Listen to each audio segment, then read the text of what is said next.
ओम नमो भगवते वासुदेवाय। दोस्तों, सनातन धर्म में एकादशी व्रत का बहुत बड़ा महत्व है। लेकिन जेठ मास के कृष्ण पक्ष की एकादशी, जिसे हम अपरा एकादशी के नाम से जानते हैं, अपने आप में ही बेहद विशेष है। अपरा का अर्थ होता है अपार, यानी वह पुण्य जिसका कोई अंत न हो। मान्यता है कि जो इस कथा को सुनता है उसे कठिन तपस्या या तीर्थों की यात्रा का फल मिलता है। वह केवल इस एक व्रत की कथा सुनने मात्र से ही प्राप्त हो जाता है। आज के इस वीडियो में हम सुनेंगे अपरा एकादशी व्रत की संपूर्ण व्रत कथा, पूजा विधि और इसके फल के बारे में। अगर आप भी अपने जीवन के अनजाने में किए गए पापों से मुक्ति पाना चाहते हैं और सुख समृद्धि की कामना रखते हैं तो इस कथा को अंत तक जरूर सुनें। और भगवान विष्णु के भक्त हैं तो वीडियो के नीचे कमेंट में लिख दीजिए ओम नमो भगवते वासुदेवाय।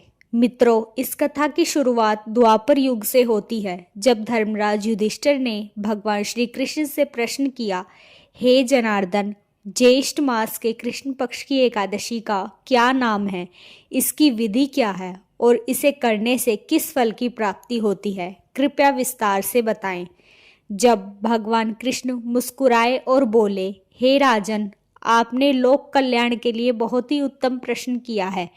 इस एकादशी का नाम अपरा है। यह पुण्य प्रदान करने वाली और बड़े बड़े पापों का नाश करने वाली है। जो मनुष्य इस व्रत को करते हैं उनकी कीर्ति पूरे लोक में फैल जाती है। और इसकी कथा यहाँ से शुरू होती है। प्राचीन काल की बात है।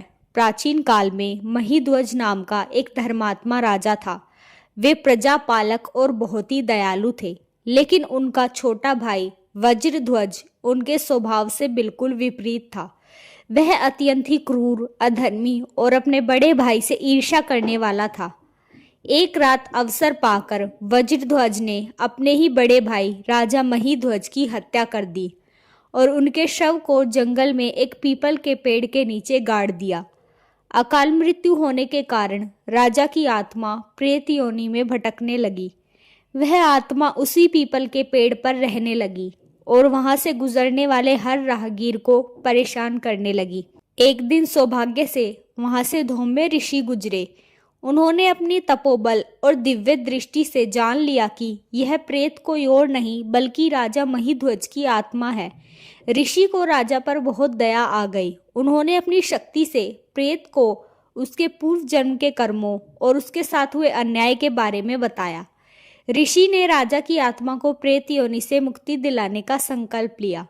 उन्होंने स्वयं राजा के निमित्त अपरा एकादशी का विधि विधान से व्रत किया और उसका सारा पुण्य उस राजा की आत्मा को अर्पित कर दिया। एकादशी के प्रभाव से राजा महिध्वज को प्रेत योनि से तुरंत मुक्ति मिल गई। उनके दिव्य शरीर का निर्माण हुआ और स्वर्ग से आए विमान पर बैठकर वे बैकुंठ धाम को प्रस्थान कर गए। जाते समय उन्होंने धौम्य ऋषि को बार बार प्रणाम किया और उनका बहुत ही ज्यादा धन्यवाद किया और उनका आभार व्यक्त किया। मित्रों, भगवान श्री कृष्ण युधिष्ठिर से कहते हैं, हे कुंती नंदन, जो फल कार्तिक मास में पुष्कर स्नान करने से मिलता है, जो फल काशी में शिवरात्रि का व्रत करने से मिलता है, यह जो पुण्य गया में पिंडदान करने से मिलता है, वह सारा पुण्य अपरा एकादशी का व्रत करने वालों को सहज ही मिल जाता है। झूठ बोलना, झूठी गवाही देना, शास्त्रों की निंदा करना या धर्म का अपमान करना, ये सब घोर पाप माने गए हैं। लेकिन अपरा एकादशी का व्रत इन सभी पापों को ऐसे जला देता है जैसे अग्नि में सूखे ईंधन को। जो लोग ब्रह्म हत्या जैसे महापाप से ग्रसित है या जो गुरु का अपमान करने के दोषी हैं, उन्हें भी इस व्रत के प्रभाव से सद्गति प्राप्त हो जाती है। अब जानते हैं इस व्रत की पूरी पूजा विधि। इस दिन सुबह जल्दी उठकर स्नान करें और संकल्प ले भगवान विष्णु के त्रिविक्रम रूप की पूजा करें। उसके बाद पीले फूल, फल और तुलसी दल भगवान विष्णु को अर्पित करें। पूरा दिन सात्विक रहे और रात्रि में जागरण कर भगवान के नाम का संकीर्तन करें। अगले दिन पारण के दिन ब्राह्मणों को दान दक्षिणा देकर व्रत का पारण करें। तो दोस्तों, यह थी इसकी पूजा विधि। तो प्रेम से बोलिए लक्ष्मी नारायण की जय। आशा है कि अपरा एकादशी की यह पावन कथा आपके जीवन में प्रकाश लाएगी। अगर आपको यह वीडियो पसंद आया हो तो इसे लाइक करें और अपने परिवार के साथ शेयर जरूर करें। कमेंट्स में लिख दीजिए जय श्री हरि। मिलते हैं अगले वीडियो में, तब तक के लिए धन्यवाद।